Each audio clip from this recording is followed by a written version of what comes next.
Hello friends, welcome to নিশাস kitchen. তোমরা সবাই ভালো আছো তো? আমি তো খুব ভালো আছি। বলো তো এটা কি?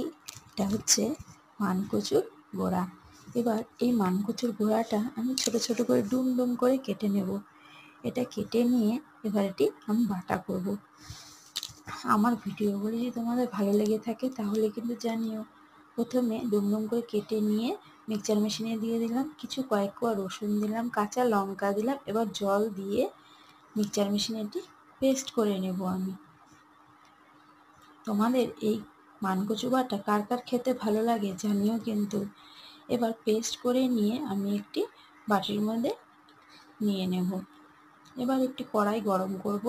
কড়াই গরম করে তার সরষের তেলের মধ্যে কালো জিরা ফোড়ন দিয়ে কুচনো পেঁয়াজ ভালো করে ভেজে নেব। এবারে বাটাটার মধ্যে হলুদ আর লবণ মিশিয়ে পেস্টটা তৈরি করে নেব।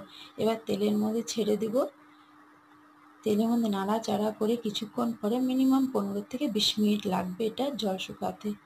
এবার জলটা যখন শুকিয়ে আসবে তখন দেখবে আস্তে আস্তে তেল ছাড়বে আর এটা পাক খেতে শুরু করবে। এবার যখন একদম hello friends, welcome to নিশাস kitchen.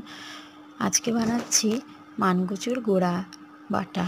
এবার একটি মানকচু নিয়ে নিয়েছি, এটিকে এবার আমি ডুম ডুম করে কেটে নেব।